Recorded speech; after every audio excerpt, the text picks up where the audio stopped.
Este, Hoy es un gusto para mí que a Josefina se haya encontrado un huequito en su tiempo y darnos este seminario. Ella es bioquímica, acá tengo el machete. Comenzó su trabajo en el INEIS, que es el Instituto Nacional de Enfermedades Infecciosas, que depende de la Administración Nacional de Laboratorios e Institutos de Salud, que es ANLIS. En el inicio en la vigilancia de enterobacterias y actualmente coordina la unidad de genómica y bioinformática. Trabaja a nivel nacional, integrando esta tecnología con el sistema de vigilancia, en el estudio de brotes, en la vigilancia pasiva, y también a nivel regional e internacional asesora tanto a la OPS, la Organización Panamericana de la Salud, como la OMS, a nivel, en el uso de esta tecnología a través de redes. Tiene numerosas publicaciones en el uso justamente de genómica en la salud pública, y durante la pandemia ha trabajado en la vigilancia genómica del SARS-CoV-2, junto al Laboratorio Nacional de Referencia, y es investigadora principal de un subsidio Wellcome para fortalecer la vigilancia genómica en Latinoamérica. Así que todo, digamos, ha sido una persona importante en este tiempo, digamos, y nos ha, debemos haber escuchado el fruto de su trabajo o percibido. Así que bueno, Josefina, un gusto presentarte y cuando quieras empezás, ¿dale? Bueno, dale. Bueno, muchas vamos a ponerte a gracias. grabar. Perfecto. Dale, muchísimas gracias por la invitación. Para mí es un placer estar y poder charlar con todos ustedes y contarles un poco de nuestro trabajo. La presentación, bueno, esta diapo quedó de antes. Nosotros ya no formamos más parte del Instituto Nacional de Enfermedades Infecciosas, sino que ahora somos transversal ANLIS, por eso somos una unidad. Ese fue un cambio que se dio durante la pandemia, un poco pensando en el uso de genómica a nivel transversal en todo lo que es ANLIS, ya que son 14 institutos diferentes. Entonces, bueno, la idea es también atravesar fuera de las enfermedades infecciosas otras enfermedades para poder hacerle un mayor uso de la tecnología.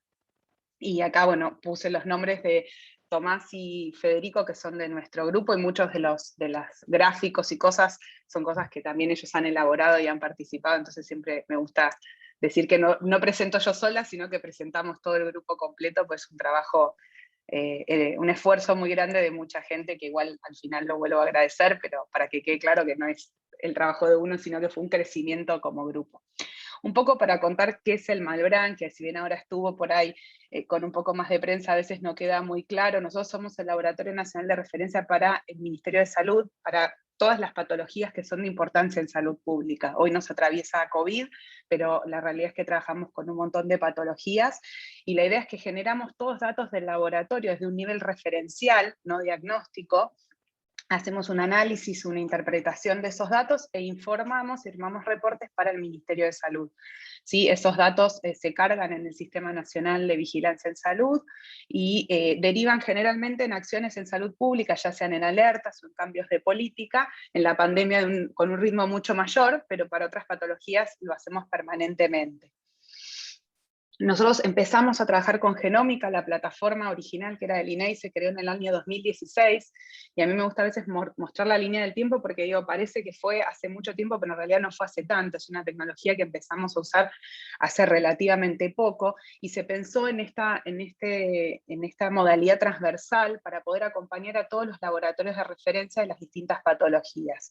¿Y qué es lo que hacemos desde la plataforma? Ahora es la unidad, hacemos toda la parte del laboratorio, de secuenciación de nueva generación, hacemos la parte del análisis o gran parte del análisis, acompañando a los laboratorios de referencia, hacemos todo lo que es la gestión del proyecto, que a veces cuando uno dice, bueno, quiero secuenciar, bueno, es el acompañamiento es de qué, por qué, cómo lo vamos a analizar, cómo lo vamos a presupuestar y cómo lo vamos a llevar a cabo y cuánto tiempo nos va a llevar todo ese proyecto para hacer. Obviamente tenemos una infraestructura informática muy grande que es la que nos permite sostener. Hoy nos está quedando chica, la estamos agrandando, tenemos un servidor informático dedicado exclusivamente a NGS, y hemos hecho muchísimo hincapié en los últimos años en la parte de capacitación. En el área de salud pública hoy con la pandemia cambió mucho y el acceso a genómica, de pronto todos quisimos secuenciar y nos dimos cuenta de la importancia, pero realmente había un trabajo muy grande de capacitación interna hacia salud pública respecto a cómo es la genómica, para qué sirve, cómo se analiza y cómo puede impactar y convivir con otras tecnologías que hoy realizamos en los laboratorios. Estamos hablando de capacitaciones a nivel central, o sea, en los laboratorios de referencia de Malbrán, como así también a nivel descentralizado para todo el país, también al área de ciencia y tecnología en su momento. Y hacemos capacitaciones con la Red PulseNet de América Latina y Caribe, el Selfie, hemos hecho varios de los cursos, con el Instituto Sanger tenemos varios cursos, uno que comienza ahora en octubre, que son gratuitos, de paso los promuevo para los que se quieran anotar, y también realizamos con la UBA, con la Facultad de Farmacia y Bioquímica, son todos los que estamos haciendo actualmente, pero hemos tenido otros anteriores también. Dentro de los proyectos nacionales, desde el 2015 que empezamos, hemos trabajado con Salmonella, con Shigella, con Coli, inicialmente en el estudio y el uso de genómica para la vigilancia en enteropatógenos, en realidad en patógenos transmitidos por alimentos, y también hemos empezado a trabajar con otras bacterias, como tuberculosis, Neisseria gonorrhoeae, Klebsiella pneumoniae, Brucella canis, para resolver uno de los brotes, Streptococcus pyogenes, Neisseria meningitidis, enterovirus, HPV, y hantavirus, entre otros, con cada uno siempre trabajando y acompañando al Laboratorio Nacional de Referencias, y siempre trabajamos en conjunto, por eso es un trabajo de grupo. Tenemos colaboraciones internacionales, y siempre lo nombro, no tanto para traerlo, sino para entender que nos costó mucho al principio, digamos, poder poner esta técnica a punto, poder desarrollarla. La verdad es que subsistimos muchos años con subsidios internacionales que nos permitieron levantar y crear esta plataforma. O sea, el secuenciador entró por un subsidio de la FDA, que lo hemos presentado y ganado, y después se ha sostenido a lo largo del tiempo con muchas de estas colaboraciones. Por ejemplo, al principio no teníamos servidor informático, y usábamos el servidor del Instituto Sanger, y así fuimos creciendo lentamente. Digo, es una tecnología que la colaboración es importantísima, internacional y nacional, o sea, es muy difícil llevar esta tecnología a cabo con un solo grupo. Por eso es muy importante trabajar en colaboración con todos. Y se genera una cantidad de datos tan grandes que no podría un solo grupo hacer todo el análisis de esos datos. Realmente se requiere el apoyo y las miradas digamos, de diversidad y desde distintos puntos de vista y distintas formas de hacer los análisis. Bueno, cuando empezamos, ¿cómo empezamos? Buscando las necesidades, o sea, viendo dónde la secuenciación genómica podía hacer una diferencia en salud pública. Esto significa, existe hoy una vigilancia montada laboratorial en distintas redes nacionales. Bueno, ¿en cuáles de estas redes, en cuáles de estas vigilancias realmente la tecnología podía hacer una diferencia? A veces con las tecnologías que ya existían, realmente la genómica no aportaba nada. Entonces empezamos a generar proyectos para tratar de ver y encontrar esos gaps o esos lugares donde podíamos aportar nueva o mayor información. En Shigella Zone pudimos responder a un brote, no sé si recuerdan, en el año 2016 hubo un brote muy grande en Berazategui. Bueno, fue la primera vez que resolvimos un brote con esta tecnología, y después trabajamos mucho tiempo en Vibrio cólera, que es uno de mis patógenos favoritos, entonces siempre lo traigo a colación para contar un poco, tengo mi corazoncito un poco ahí, y lo que hicimos fue tratar de entender cómo funcionaba cólera en Latinoamérica, y particularmente en Argentina, y eso fue, digamos, un antes y un después, porque nosotros tenemos una idea de una también gran epidemia que nos atravesó en los 90, y todos los que la vivimos la recordamos, de que el cólera se introdujo de una manera, y que todo cólera o todo caso de cólera es de notificación obligatoria, y bueno, ¿qué significa eso en el sistema de salud? Y si eso realmente se sigue aplicando en la actualidad. Entonces, cuando pudimos secuenciar, pudimos distinguir distintas introducciones y distintas formas de introducción que tuvo el vibrio, en Latinoamérica particularmente. Y eso fue un cambio muy grande, porque en realidad nosotros estábamos entendiendo cólera cómo se desarrolla en los lugares donde el cólera pandémico es endémico, que no es el caso de Latinoamérica, no es el caso de Argentina. Entonces la forma de vigilancia que estábamos adoptando no era la correcta para nuestro país. Al empezar a secuenciar, se empezó a ver, por ejemplo, cómo fue la evolución de cólera, y ver esto que se dio en olas, y esto tiene un comportamiento bastante extraño para lo que es, digamos, cuando estamos acostumbrados a ver árboles filogenéticos bacterianos, normalmente vemos que crecen para ambos lados. Esto se va dando en olas, y se daban olas determinadas que se cortaban. Una de esas olas fue la que se introdujo en Latinoamérica y produjo la pandemia, la epidemia de los 90. Hoy la definición de caso para vibrio cólera sigue siendo que exista cólera O1 o O139 toxigénico. Y esa definición a nosotros nos queda obsoleta. ¿Por qué? Porque nosotros tenemos cólera, vibrio cólera O1 o O139 toxigénico, que no es pandémico. Entonces, si nosotros seteamos una alarma basada en esta definición, no usando esta tecnología, estaríamos seteando una alarma ante una posibilidad de una pandemia que no es real, ¿sí? Porque tenemos cólera endémico que no es pandémico. ¿Sí? Y eso solo lo pudimos ver a través de esa tecnología. Y un caso clásico fue en el 2005, donde después de haber decretado que no había más casos de cólera en el país, apareció un caso de cólera. Obviamente se hizo una alarma enorme en el ministerio, se capacitó a todo el país, a todos los laboratorios, se transfirieron las PCRs diagnósticas para cólera en ese año a toda la red de diarreas, y en realidad cuando pudimos estudiarlo más adelante, cuando lo pudimos secuenciar en el año 2013, nos dimos cuenta que era un caso de cólera no pandémico, donde no esperábamos que tuviera el mismo comportamiento que en los 90. Simplemente iba a producir un brote localizado, que fue lo que pasó, y iba a quedar en ese lugar. Con lo cual, se invirtió en ese momento un montón de capacidad que no era requerida para esa respuesta puntual. Entonces ahí es donde digo cuándo la tecnología puede hacer una diferencia en lo que es la vigilancia y en la acción en salud pública. A partir de eso, hicimos un estudio más grande para ver en Latinoamérica qué es lo que estaba pasando, y lo que se pudo ver, que lo hicimos con el Instituto Sanger, es esta diferenciación, por ejemplo, entre los linajes pandémicos y no pandémicos. Este comportamiento se repite en otras patologías, y lo que se ve es que los linajes pandémicos producen explosiones, o sea, producen estos brotes que se ven a lo largo de todo el mundo en distintos continentes, mientras que los linajes no pandémicos quedan localizados en determinadas regiones geográficas y solo producen brotes localizados. Esto de poder mirar y modular el nivel de respuesta epidemiológico de acuerdo al tipo de linaje que tenemos es fundamental para dar una respuesta certera, pero también específica a lo que necesitamos. Sí, el caso del 2005 entró en uno de los linajes no pandémicos. Para eso hicimos una reunión antes de la pandemia, en el año 2019, una reunión de cólera nacional, donde también introdujimos la parte y la importancia de la vigilancia en el medio ambiente de cólera, basado en todo este trabajo, y pudimos hacer, fue la primera vez que se introdujo en el Sistema Nacional de Vigilancia en Salud el concepto de genómica y de linaje.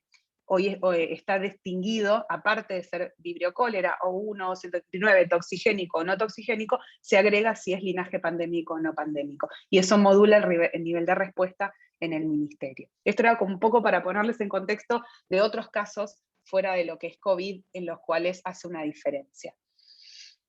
Bueno, ¿por qué es importante secuenciar a nivel global en el caso de SARS-CoV-2? Esto 2020 nos atraviesa la pandemia.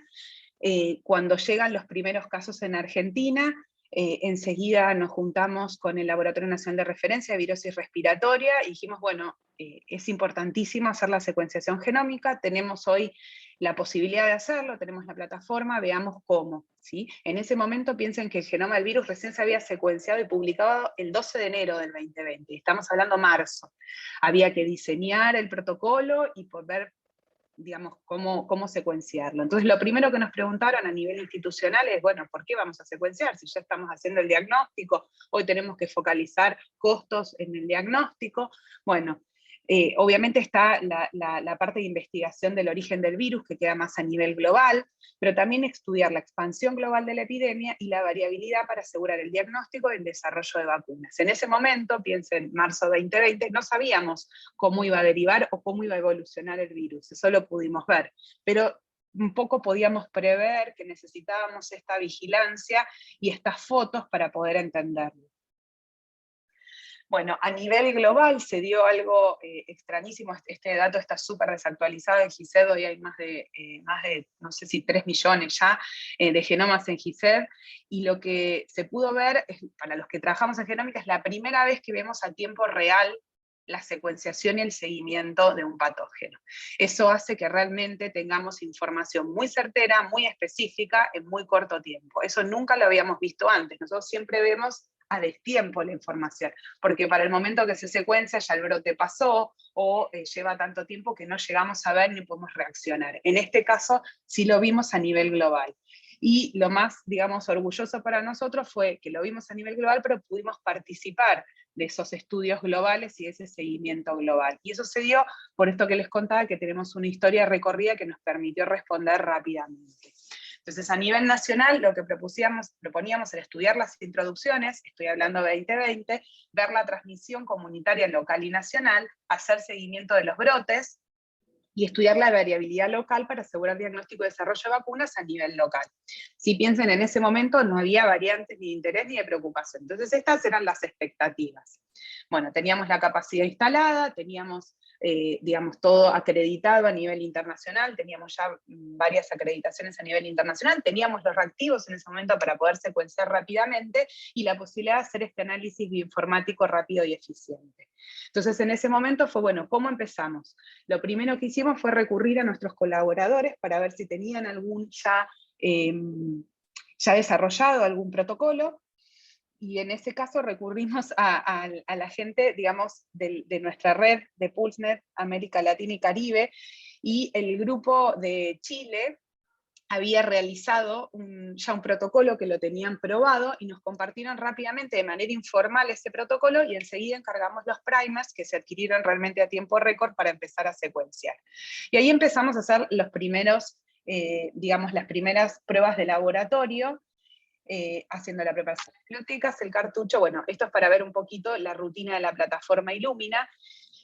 Esta diapo me parece a veces muy interesante porque uno no tiene dimensión de lo que significa tener una rutina en secuenciación. Por ejemplo, la cantidad de reactivos que uno tiene que tener, cajas, espacio guardado de frío, lo que uno va generando, esto que lo que uno termina recibiendo es un archivo de texto que uno tiene que analizar de manera bioinformática. A veces la gente tiene en el imaginario colectivo que es como una qPCR, bueno, ¿es la variante, no es la variante? ¿O qué resultado me da? No, esto requiere un análisis posterior. El secuenciador da secuencias de lo que sea. Si le pusimos COVID, nos va a dar secuencias de COVID. Si pusimos genomas humanos, nos va a dar genomas humanos. Entonces todo eso hay que hacer un análisis exhaustivo y específico para cada uno.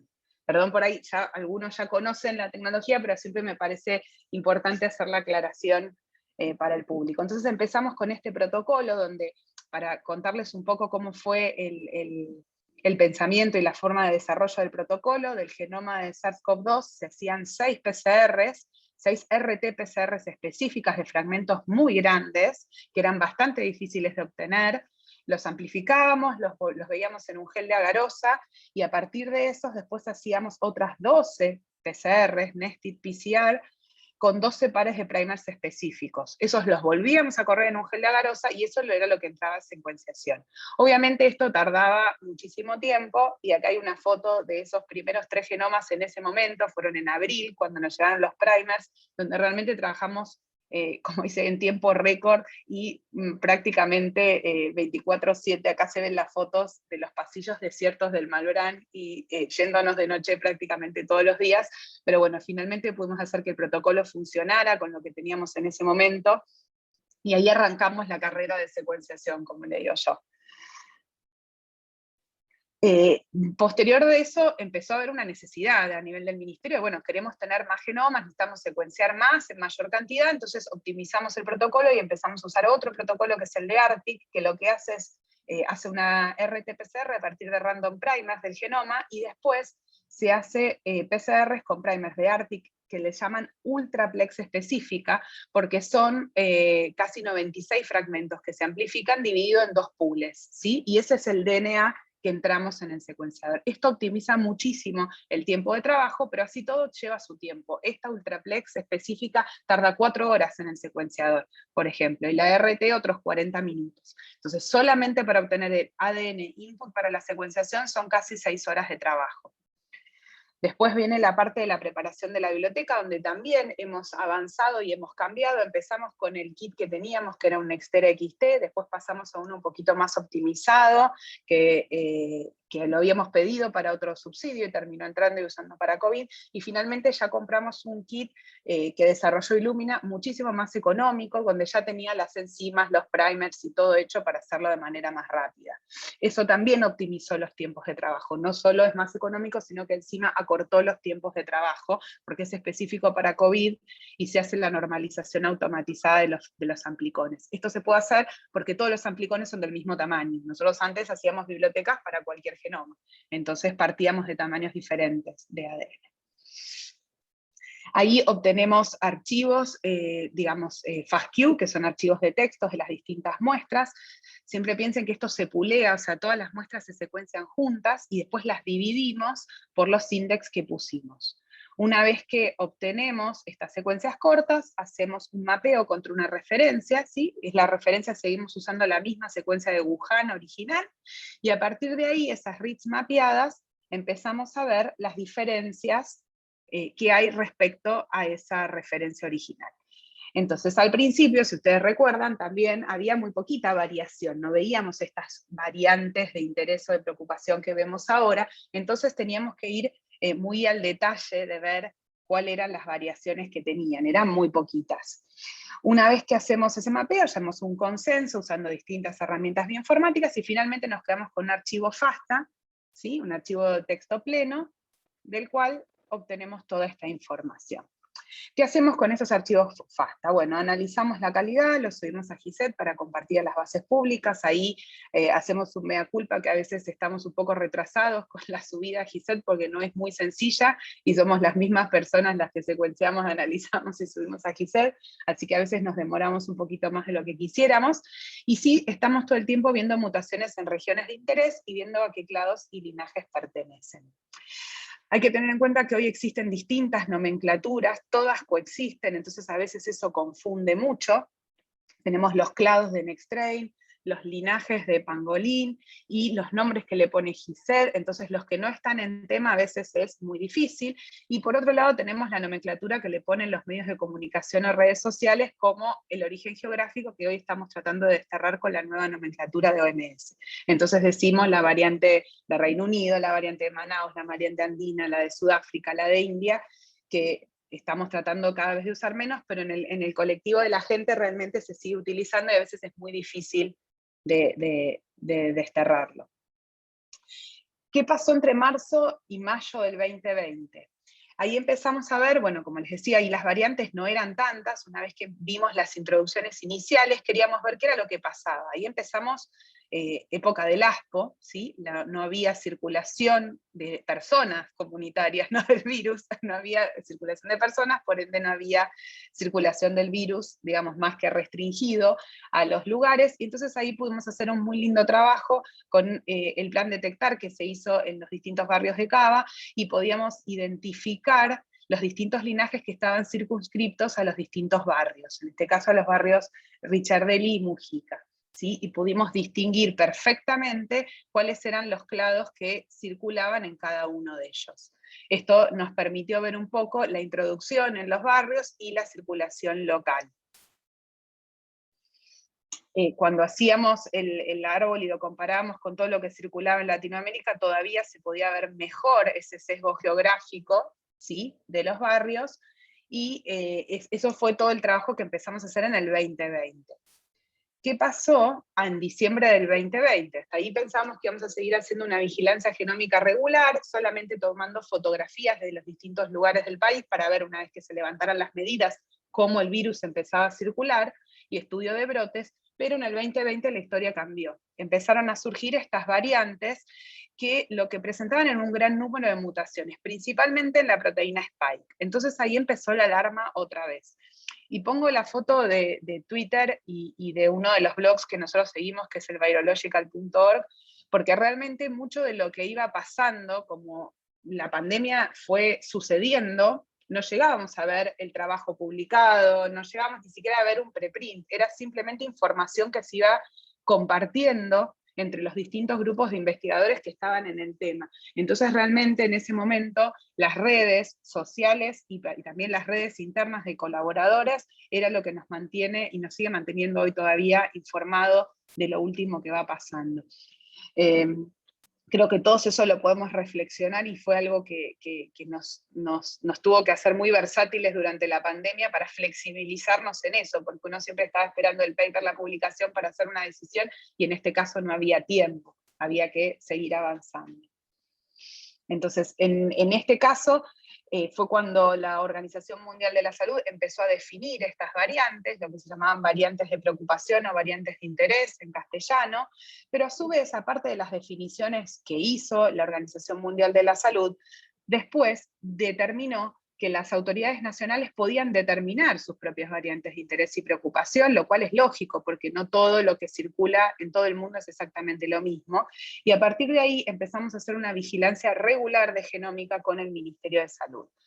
Para entender un poquito por qué las variantes de preocupación o de interés son importantes, si acá vemos, digamos, todas las mutaciones que tienen, acá vemos algunas de las variantes de preocupación y de interés, respecto a la 499, que era una de las variantes que teníamos circulando, de los linajes que teníamos circulando al inicio del 2020, si pueden ver la cantidad de mutaciones que acumulan, que se pueden ver en violeta, en las variantes de preocupación o de interés respecto a la que teníamos circulando en 2020, pueden ver por qué son de interés y de preocupación, porque realmente han acumulado un gran número de mutaciones, pero eso biológicamente sería lo esperable. El problema es que estas mutaciones se empezó a ver que tenían cambios biológicos de importancia, en la respuesta a la pandemia, obviamente.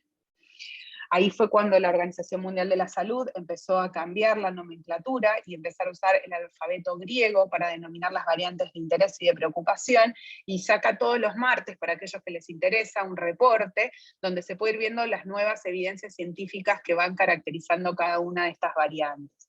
Entonces lo que pudimos ver es aumento en la transmisibilidad, las mayorías, la de alfa es esta que inicialmente se reportó en Reino Unido. Después empezamos a ver la beta, que realmente el país no ha tenido circulación comunitaria, sí la hemos detectado en un solo viajero, pero no la vimos más. Después la gamma, y finalmente la delta, que fue la última reportada en el último tiempo. Ahora les voy a contar un poquito de la situación de cada una en el país, o sea, la situación actual. Pero esto es como para que tengamos una idea. Y estas son las de preocupación. Después tenemos las variantes de interés. Estas variantes de interés son varias, también llaman la atención. Hoy tenemos la variante Mu, que ha salido también en todos los medios, y realmente muchas empiezan como variante de interés y pasan a variante de preocupación cuando realmente se ve que empieza a circular mayoritariamente en el mundo. Ese es uno de los parámetros que usa la Organización Mundial de la Salud. A su vez, y lo más, digamos, relevante al momento es el impacto en la efectividad y en la eficacia de las vacunas, ¿sí? De los distintos estudios que va viendo. Esto es del reporte de la Organización Mundial de la Salud, es el de agosto, o sea, hay más actualizados, y les recomiendo después, si quieren les dejo el link, no tengo problema en compartir las diapositivas para que los visiten y los puedan seguir regularmente. La información de genómica aparece cada 15 días, pero todas las semanas sacan el informe epidemiológico de la OMS. Pero tengan en cuenta también cómo leer estos datos. Siempre digo lo mismo, la vigilancia genómica es muy sesgada a nivel internacional, no todos los países secuencian lo mismo, no todos los países secuencian la misma cantidad, entonces a veces está muy sesgado con los datos que hay. Y lo mismo que los estudios clínicos que hay, muchos de los que se publican o se tienen en cuenta por ahí no fueron hechos en Argentina. Realmente el Ministerio también tiene un banco de datos donde se ven los trabajos locales y podemos ahí también hacer un seguimiento un poquito más local de lo que está pasando. ¿Cuáles fueron los criterios que se definieron en marzo del 2021? O sea, piensen que yo les empecé hablando, marzo 2020, lo primero que vimos, ya pasó un año de pandemia, y en ese caso ya la vigilancia genómica tomó otra importancia y otra relevancia, porque el objetivo ahora era empezar a detectar estas nuevas variantes. Y con detectar no me refiero solo a identificar, digamos, como si fuera un diagnóstico, sino realmente a ver la aparición de nuevas variantes, incluso las que pudieran surgir en Argentina. Entonces, ¿dónde íbamos a buscar estas nuevas variantes? Bueno, por un lado, una vigilancia general de variantes circulantes en la comunidad. Recibimos un porcentaje de las muestras que tiene cada una de las provincias, de los referentes provinciales, y llegan al laboratorio de virus respiratorio. Después hacemos una investigación de nuevas variantes en sospechas de reinfecciones, ¿sí? No se secuencian todas las reinfecciones porque el N es muy grande, pero sí secuenciamos un alto número de ellas, porque es donde esperamos que aparezcan nuevas variantes, o sea, donde las variantes escapen a la inmunidad. Investigación de nuevas variantes en pacientes vacunados, ahora vamos a ver con el esquema completo, incompleto, y lo que llamamos inmunizados completos. Y la investigación de nuevas variantes en escenarios de alta transmisibilidad o virulencia, o sea, donde vemos lugares donde el virus circula ampliamente, bueno, ahí tenemos que hacer una foto más específica. Más circulación del virus, más variabilidad, más variantes. O sea, esa es la lógica de la vigilancia. Y la investigación de nuevas variantes en viajeros internacionales. Esto al inicio se vigilaban algunos de los viajeros internacionales y el contexto cambió con la variante Delta. Acá en el reporte del Ministerio, acá dice agosto 2021, pero los datos que le voy a mostrar ya son del reporte de septiembre, generalmente se trata de sacar cada 15 días esto, y lo pueden bajar y acceder de todas las maneras. El reporte del Ministerio se da con todos los datos del sistema, que se sube al Sistema Nacional de Vigilancia en Salud, donde aparte del Malbrán apoya también y contribuye el proyecto País con un montón también de datos, así que se hace un análisis de todo el país, ¿sí? Un análisis consolidado de todo. Y acá tenemos nuestra definición de variante de interés, variante prioritaria y lo que llamamos variantes bajo monitoreo.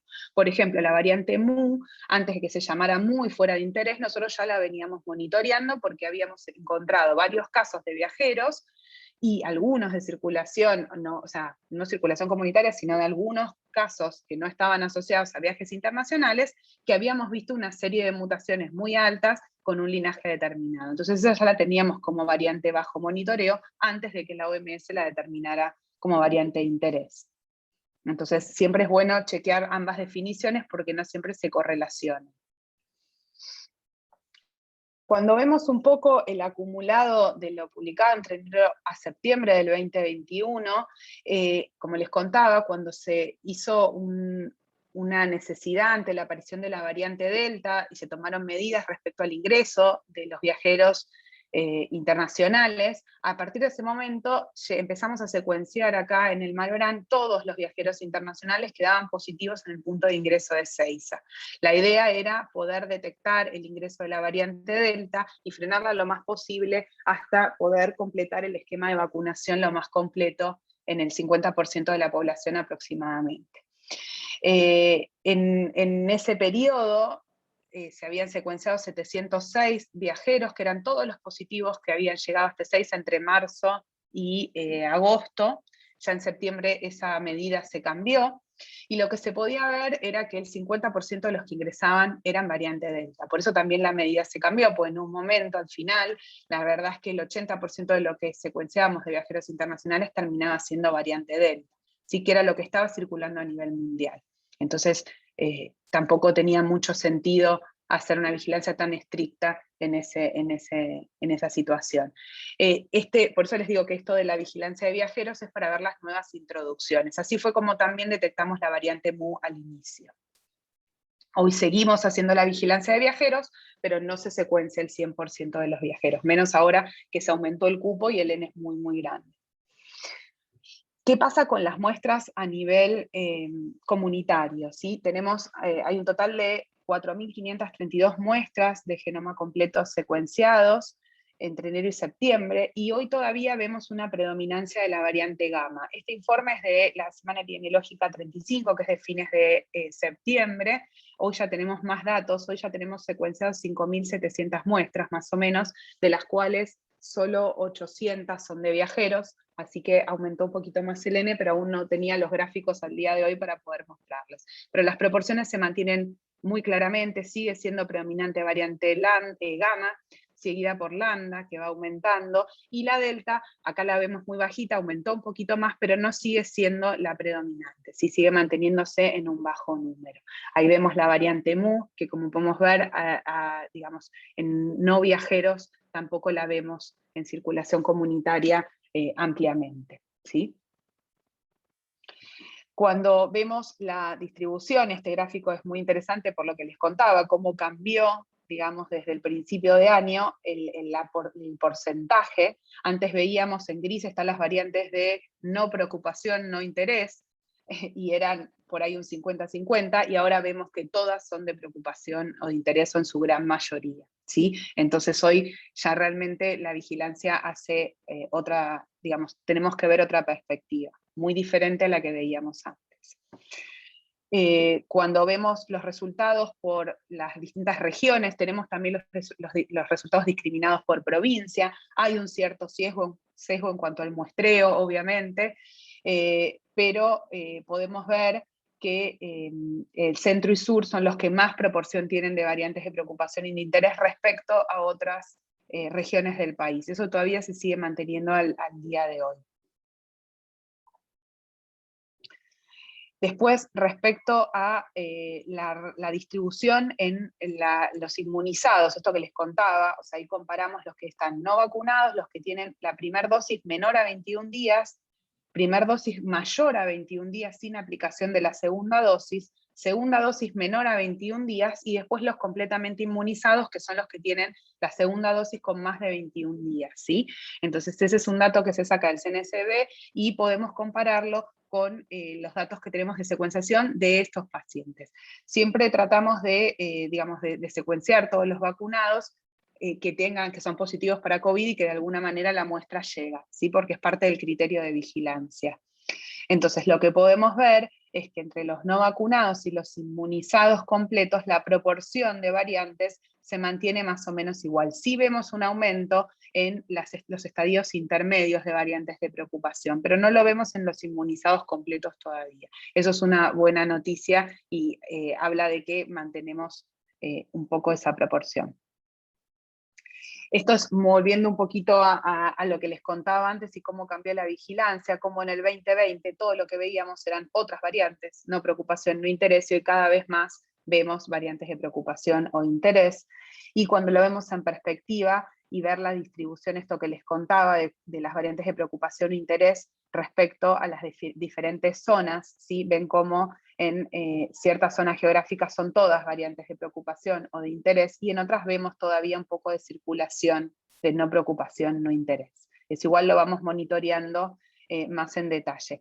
Y después cuando lo vemos en otra perspectiva, este árbol a mí me gusta mucho porque podemos ver también el largo de las ramas, digamos, de las nuevas variantes. La N5 era lo que le decíamos la variante argentina, por decirlo de alguna manera, porque era la que teníamos circulando mayoritariamente en el país, no porque sea, sino que era, bueno, muy, muy, muy característica nuestra.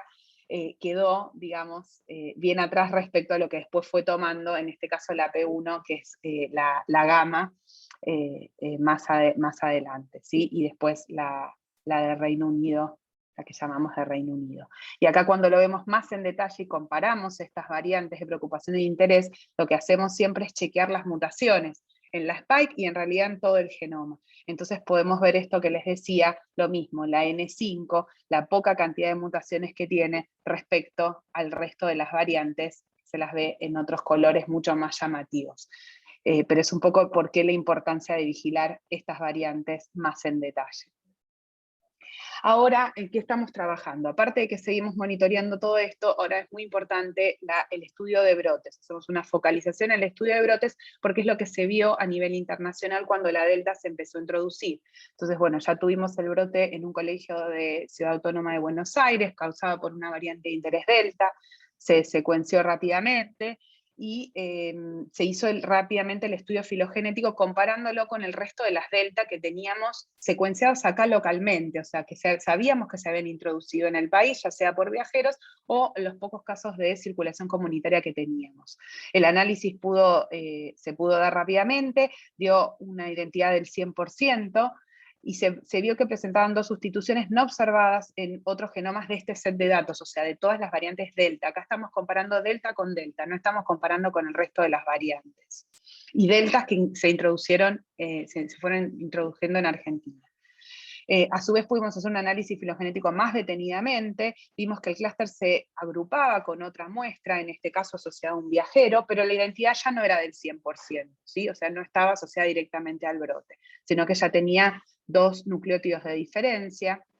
En otras muestras observamos las sustituciones no encontradas en el resto del set de datos, y sí pudimos confirmar otra vez el 100% de identidad de las muestras del brote entre sí, confirmando el brote, con estas 2 sustituciones no observadas.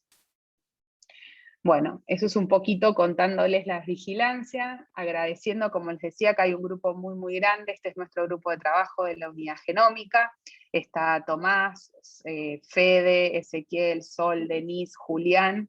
Y también trabajamos, o sea, de la mano con el laboratorio de virosis respiratoria, liderado por la doctora Baumeister, con quien ellos reciben las muestras, las confirman, seleccionan y reportan los resultados al ministerio, así que trabajamos de la mano con ellos en toda esta pandemia y son gran parte de la consecuencia de estos, digamos, de todos estos datos.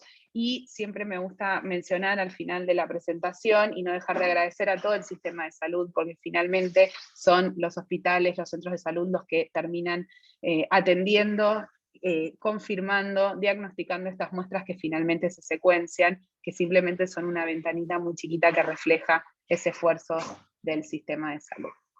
Acá les dejo también toda la biografía y todos los datos de web para que ustedes puedan entrar y buscar todo lo que necesiten. Está todo referenciado y lo mismo los protocolos que fuimos utilizando. Bueno, Josefina, un montón de información nos has dado compactada. Buenísimo, te agradezco muchísimo. Por un lado, quiero saber si hay alguien que realmente felicitamos. Si hay alguna pregunta, yo seguro tengo las propias, pero bueno, no sé si alguien quiere. Dale, ¿Puedo? Silvia, por supuesto. Hola. La verdad que es súper interesante y nada, de tanto interés obviamente nos tuviste a todos reatrapados. Yo tengo una primera pregunta de que por ahí no lo entendí bien. ¿Los árboles los arman con todo el genoma o con Spike solo? No, con todo el genoma. Nosotros acá en la unidad trabajamos con genoma completo, o sea, todos los datos que generamos son de genoma completo, y cuando bajamos datos de GISEP también comparamos con genoma completo.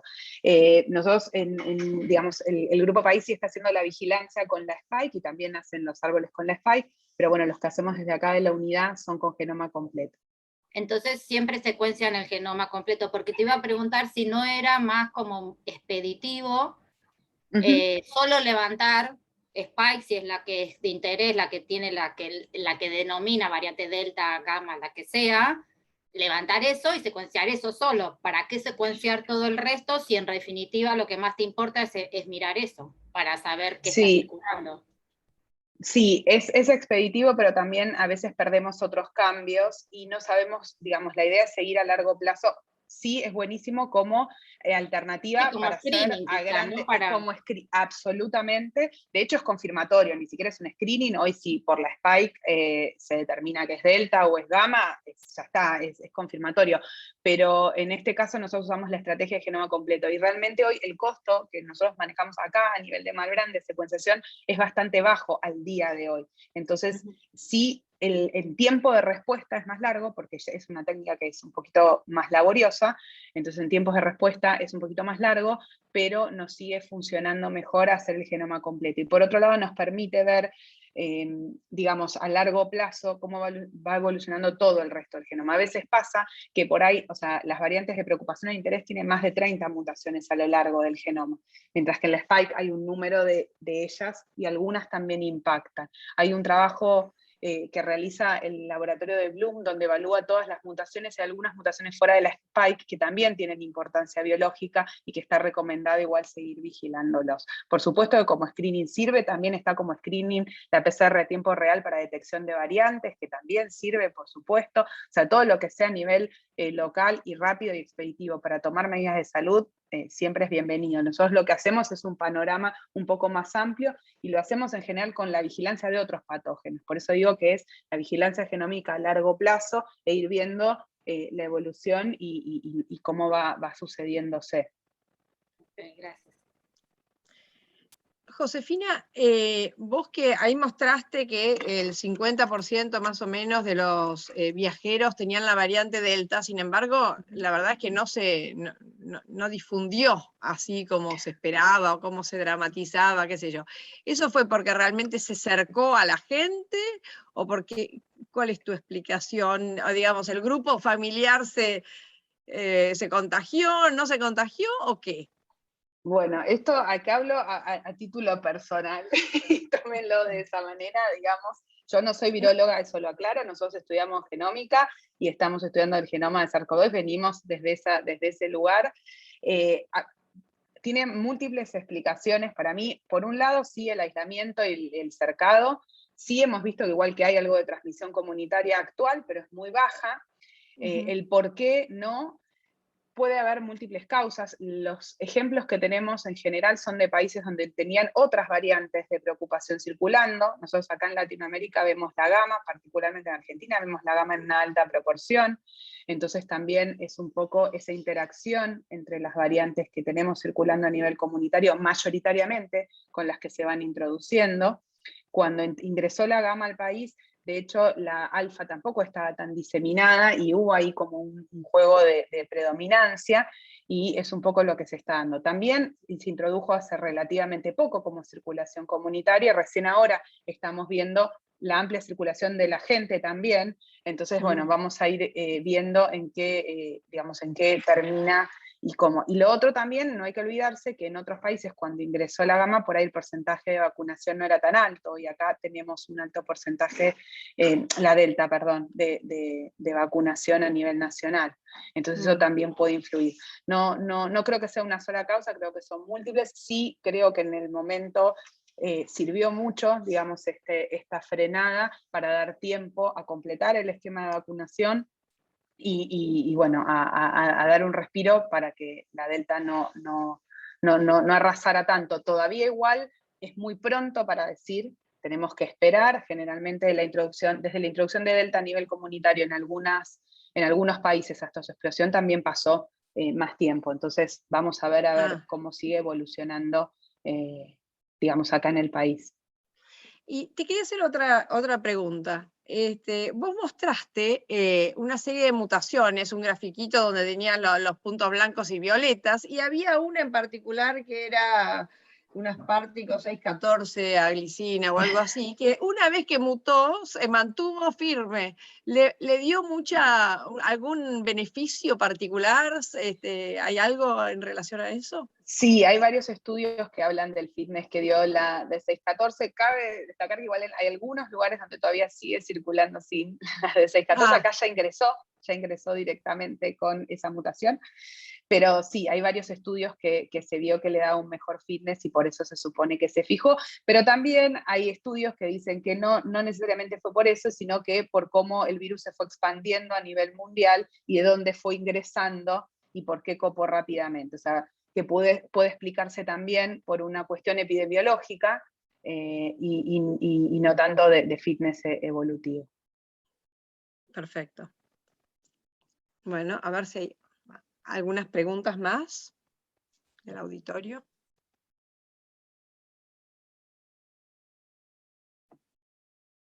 Sí. Acá dice, muy interesante la charla. José, te felicito y mando besos. Como siempre, un gusto escucharte. Muchísimas gracias, muy linda gracias, Flor. charla. Gracias, así que Fer. Bueno, eso desde ya. Así que, pero no sé si hay alguna otra duda, si tienen. Y bueno, yo te puedo hacer. Dale, Fernando. Hola José, ¿cómo estás? Hola, Fer. ¿Cómo estás? Te quería hacer una consulta un poco más específica, porque vos recién nombraste que los árboles los hacen con genoma completo. Y el costo computacional no es demasiado alto, o sea, ¿hacen algún tipo de selección de genes conservados, de ortólogos? Bueno, acá es pregunta bien de bacteriólogo. Claro, sí, ahí. Acá, digamos, la realidad es que trabajamos con los archivos FASTA, o sea, trabajamos con la secuencia consenso de las RITs. Entonces, al trabajar con la secuencia consenso, son FASTAs de 30.000 pares de base, son realmente muy chiquitos, digamos, en cuanto a tamaño. Obviamente, igual el costo computacional, hoy lo vemos, no tanto en el tamaño del genoma, sino en el N de muestras que a veces bajamos, porque a veces bajamos de GISET, todas las delta que hay, o representantes de las delta, y los números se hacen realmente astronómicos en cantidad de muestras, y bueno, ahí es donde por ahí vemos. Estamos hablando. ¿De cuánto, perdón? ¿De qué número estamos hablando? O sea, del N, sería la matriz de 30.000 por... Más o menos, sí, a veces sí, cuando O sea, bajamos una a nivel, matriz a de veces... 30.000, 30 por 30, 30. Tremendo. Y después lo que hacemos por ahí es bajar todas las de Latinoamérica secuenciadas hasta el momento. Bueno, hacemos varias, la realidad es que nos la pasamos haciendo varios árboles todo el tiempo. Si el costo computacional es alto, nuestro servidor bioinformático está estallado al momento, porque aparte la capacidad de secuenciación genómica aumentó muchísimo. Nosotros, o sea, hoy vamos por la corrida, no me acuerdo, estamos por la corrida casi 100, cuando normalmente, vos ver que por ahí secuenciaste alguna vez con nosotros, secuenciamos, no sé, 30, 40 veces al año. Entonces, realmente la capacidad, hoy ya a mitad del 2021, hemos secuenciado 4 veces más de lo que habíamos secuenciado en el 2019, por ejemplo. Entonces, también eso hizo que para guardar toda esa información también requiriera, digamos, de mucho espacio, aparte del costo de análisis permanente. Pero sí, digamos, en este sentido hay bastante diferencia respecto a bacterio que lleva más tiempo, más complejo, y digamos, acá se analizan mutaciones puntuales, ya ni vamos al gen específico de la S, o sea, lo vemos la mutación, dónde cae, lo analizamos mucho en Nextclade, pero bueno, es más específico. Y, de nada. y ustedes trabajan en relación a las muestras, te los mandan de hospitales o de donde sea, no sé. ¿Viene con alguna especie de historia clínica, por así decirse, cada muestra?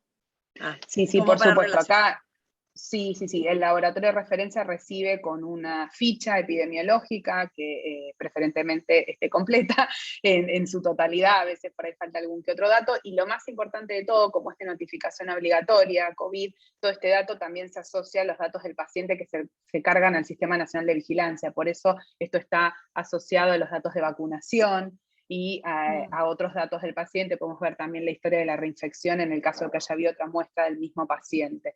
Entonces, eso lo permite la pandemia, porque es de notificación obligatoria. Con otras muestras que trabajamos, o sea, con otros patógenos que no son de notificación obligatoria, es un poco más complejo hacer este análisis, pero por eso los gráficos del CNSB son súper interesantes y muy completos, porque nos permiten incluso hacer este detalle de vacunación, de sexo, de edad, o sea, tenemos varios análisis. En los reportes epidemiológicos salen un montón de gráficos por distintas variables epidemiológicas. Y, perdón. Dale, Silvia. No, bueno, sí, no, yo quería una cosa cortita, justo por lo que dije, termino para no copar. Las reinfecciones, ¿alguna ha sido con la misma variante o en general son de variantes diferentes?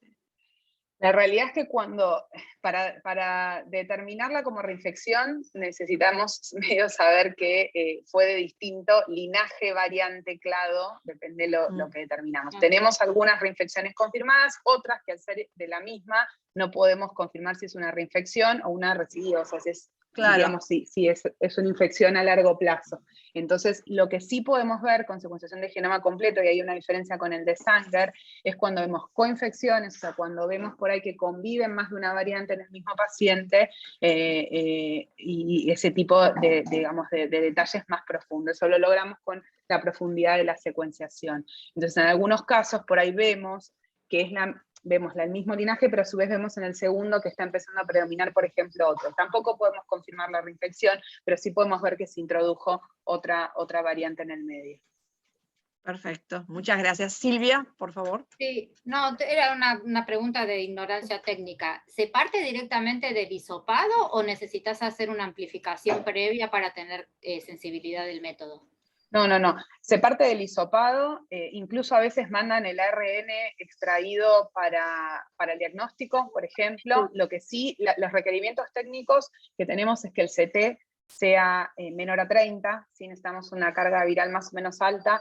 Hemos secuenciado muestras con CT mayor a 30, de hecho secuenciamos varias, pero realmente la respuesta ahí no es muy buena y no llegamos a obtener a veces el genoma completo. Por ahí podemos detectar variante de preocupación, o sea, llegamos a ver de las 38 mutaciones vemos 20 y podemos llegar a decir que es una variante de preocupación, pero no podemos, por ejemplo, trabajar con el genoma en su totalidad, no lo podemos utilizar para el árbol filogenético porque no cumple con las condiciones condiciones de calidad. Entonces Sí. ahí... No, sí. y te iba a decir, pero ahí cuando vos te fijas un poco cómo dio la RT-PCR, ¿mirás algún gen en particular? O sea, ponele siempre Spike, porque sé que los kits, algunos levantan el N, el M, En realidad tratamos, sí, que de lo que tengamos dato, que sea el CT menor a 30, y que muchas veces no le hacen PCR a tiempo real, por ahí viene de un kit de antígenos o lo que sea, y en ese caso acá se reconfirma y se hace el RT para ver el CT. Sí, lo que estamos viendo es eso, que cuando el CT es mayor a 30, 32, ya la secuenciación empieza a fallar demasiado y ya no conviene directamente secuenciarlo. Después, a partir de eso, sí le hacemos una RT-PCR y después la PCR específica de ART. Claro, gracias. No. Estás muteada, sí. Hay una pregunta en el chat de Karina que dice que entiendo entonces que los asintomáticos también se han secuenciado o no. Si llegaron las muestras, sí, hemos tenido alguna muestra de asintomáticos que por ahí se hizo, por ejemplo, en el plan detectar o digamos en estos muestreos donde se hacen muestreos asintomáticos. Dice que tampoco es tan común obtener muestras asintomáticos porque la gente no se testea, pero en los casos donde sí, por ejemplo los del plan detectar, sí, es en secuencia de asintomáticos también. Y creo que Karina pregunta una segunda cosa en el chat que dice, ¿vieron algunas mutaciones diferenciales? Respecto a los sintomáticos o asintomáticos, no vimos ninguna, digamos, nada específico.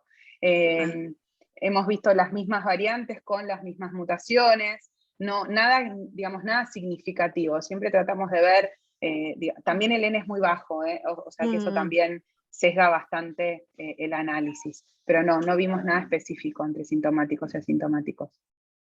Y acá Mariana Obertelo pregunta, ¿y con respecto a los vacunados versus los no vacunados? Supongo que bueno, eso es lo mismo. Sí, eso lo que estuvimos viendo es eso respecto a las variantes de interés y preocupación, y bueno, ahora que va aumentando el N de vacunados, pensé que es vacunados, que después dan positivos para COVID, porque se han testeado por algún motivo, porque normalmente son sintomáticos o han estado en contacto con algún sintomático y hacen un control. Por ahora vimos lo que les mostré en los gráficos, sabemos que comparten las variantes, no vemos diferencia, y las proporciones se mantienen más o menos con respecto a los no vacunados, o sea, no vimos un aumento. Vamos a ver qué pasa ahora con la variante Delta, que en otros países se vio que aumentó. Eso es una excelente vigilancia para ver qué va pasando con el sistema de vacunación y con la efectividad a largo plazo respecto a las variantes. Yo quiero preguntar algo, si hay tiempo todavía. Sí. Dale, Cristina. ¿Sí? Yo quería saber si hay suficiente muestreo o datos respecto de esa patología tan diversa que presenta, hasta con la autoinmunidad que se dispara, y si hay material tanto de un lado como del otro, como para empezar a hacer asociaciones entre las variantes, estén las mutaciones en el genoma, ya no en la spike, que se refiere casi exclusivamente al ingreso a las células, ¿no? Bueno, ahí es lo más difícil de ahí es nominalizar, digamos, los datos, porque si bien tenemos datos de la sintomatología, algunos datos que se cargan al sistema, a veces no tenemos nominalizado de manera como para poder hacer un estudio estadístico tan específico, porque no siempre está todo el dato, es lo que les decía, viene con una ficha epidemiológica que podemos asociar a los datos que se han cargado a CISA o el CNCB, pero no siempre tenemos tanto detalle respecto a lo que es el síndrome que cursan o los síntomas específicos. Sí, por ahí tenemos mayor dato en cuanto a esa hospitalización o no, sí hay algunos gráficos que no los mostré, pero que hay respecto a los vacunados, digamos, que han reportado fallecimiento, qué variantes tienen, o aquellos hospitalizados. Entonces hay datos respecto a eso, que eso es muy interesante, porque vacunados, hospitalizados, ver qué variantes tienen, nos va a dar una pauta de por dónde está yendo la gravedad, pero no específicamente a síndromes específicos o síntomas específicos por la nominalización de ese dato. Entiendo, gracias. Bueno, Josefina, la verdad te agradecemos muchísimo tu tiempo. Si hay alguna pregunta, díganla ahora. Yo acá, si quieren, les dejo mi mail, por si alguno quiere, es el de Gmail, porque el de Anlis generalmente colapsa. Así que no hay ningún problema, me pueden escribir si tienen dudas o algo para comentar, ningún problema. Yo después, Rita, aparte de la grabación, te dejo las diapositivas en formato PDF por si quieren consultar. Ahí tienen mucha bibliografía y están los links a todo lo que fui presentando, como para que puedan consultarlo más en detalle. Y bueno, nada, en eso seguimos. Esperemos prontamente poder publicar todos los datos ya de manera más específica. ¿Y han hecho publicaciones aparte? Ustedes, más allá de estamos hace rato, cada vez que empezamos, digamos que estamos escribiendo, hemos hecho publicaciones con otros grupos, ahí lo veo a Leonardo, que ha hecho un trabajo maravilloso en la detección de COVID en aguas, junto con Dani Centrón. Hemos participado en la publicación con ellos, pero la verdad que cada vez que empezamos nos surge una temática nueva, el paper queda obsoleto y volvemos a arrancar. Ahora ya empezamos con la parte de introducción de Delta y su primera diseminación, y espero que esta vez sí salga, aunque sea en formato preprint en estas semanas, lo antes posible. También somos muchos, así que pasan revisión en revisión, o sea, aparte del trabajo rutinario, que es un montón, también la unidad nuestra ha crecido muchísimo este último tiempo en gente, en capacidades, y eso ha llevado también a ayornarnos en otras cosas que demoró muchísimo más de lo que hubiésemos querido la publicación. Me imagino. Y bueno, ya la última y te dejo. Ustedes son el laboratorio de referencia, pero en otras provincias, ¿hay algo o simplemente se manda todo acá? Bueno, en eso estamos trabajando, Por el momento, digamos, no, de hecho el Proyecto País tiene, digamos, y secuencia en un montón de otros lugares. A nivel de salud pública está Neuquén, está Tierra del Fuego, estos son los laboratorios de salud pública que me acuerdo, pero hay un montón de instituciones del Ministerio de Ciencia y Técnica hoy secuenciando también genoma completo, algunos con Illumina, otros con Nanopore. Digamos, este es el sistema que pudimos poner a punto para este momento para tratar de hacer algo sistemático con lo que teníamos. La idea es federalizar la tecnología, o sea, estamos en ese camino y esperamos prontamente tener algunas novedades respecto a eso. Creo que, o sea, es un poco el planteo, o sea, yo vengo trabajando en genómica desde, como les contaba, desde el 2016, y antes era como la cuestión de, bueno, más en el ámbito de salud pública, o sea, uno en el ámbito de un proyecto no lo dudaba, secuenciaba el genoma completo, hacía el análisis, pero en el ámbito de salud pública había mucho cuestionamiento, ¿hace falta secuenciar realmente? ¿Cuándo? ¿Por qué? ¿Es necesario tener la capacidad instalada en todo el país, en algunos sectores? O sea, es un cuestionamiento.